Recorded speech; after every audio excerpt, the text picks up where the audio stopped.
Good morning. Today is Monday, June 11th, 2018. You're watching the Daily Mix TV by hillSTORY Marketing. Hi, my name is Sean Patrick Hillman. I hope you folks had a terrific weekend. It was stunning in New York City.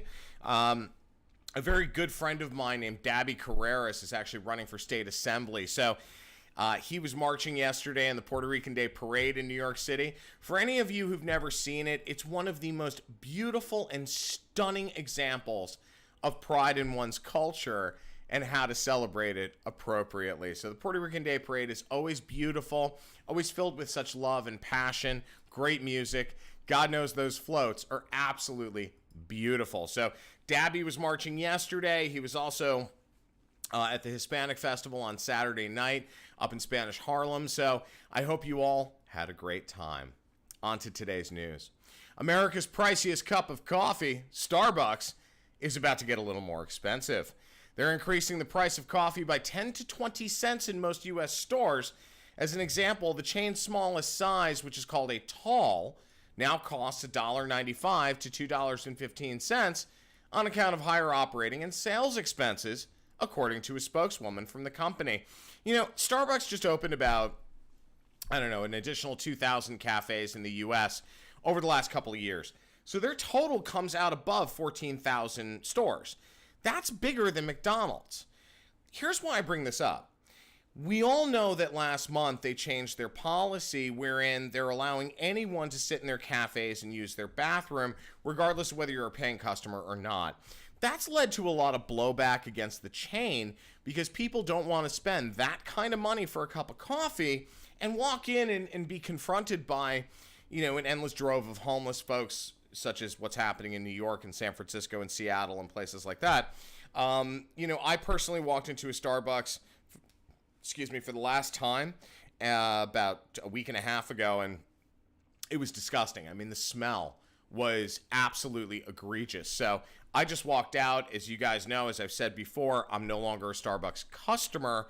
The challenge that I have is clearly the chain is going to start losing customers. So now you're also increasing the price of each cup. That's a little egregious and frankly greedy. And I have a feeling they're going to get bit in the butt for it. Certainly knows I won't be going there ever again.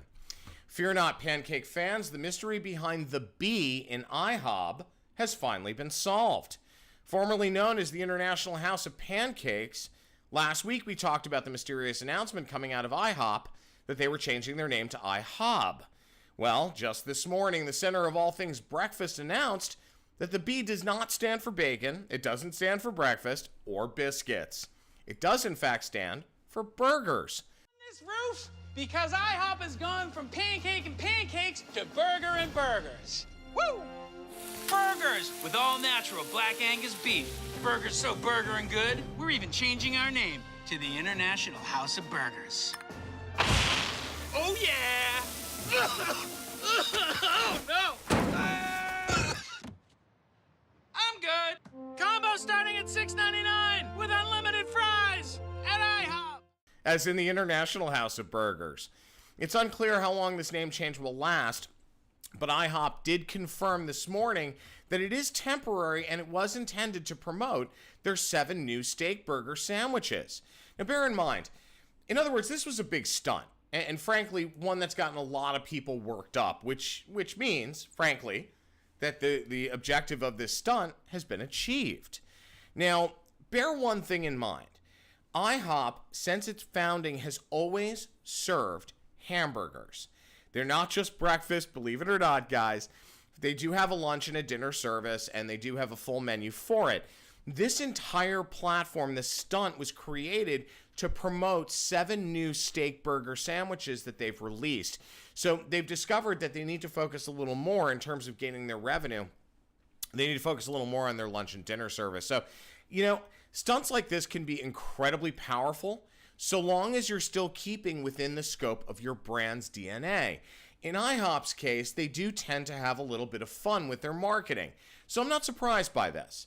Now, what's going to happen is, over the course of the next few days, you're going to start to see a lot of in-store signage that's got IHOB all over it, those kinds of things.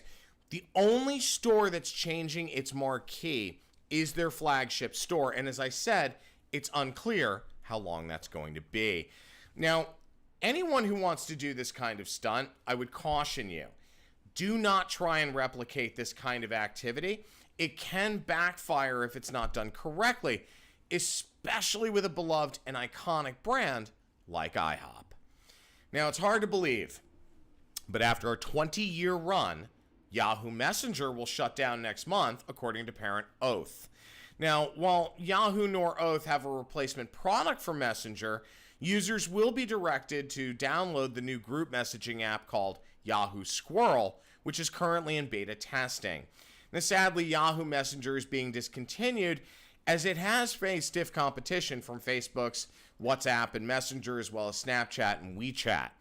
Oath also shut down one of the single most popular and historic services, AIM, which was AOL's messaging app, last October.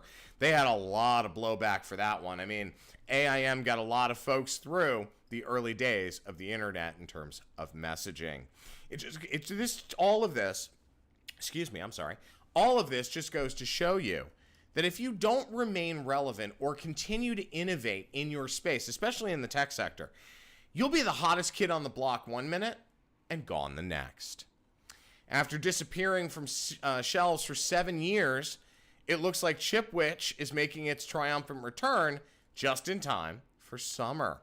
The ice cream cookie sandwich is returning with ingredients that include all-natural cookies, real chocolate chips, and premium ice cream, according to Crave Better Foods, which is their owner and based in Coscob, Connecticut.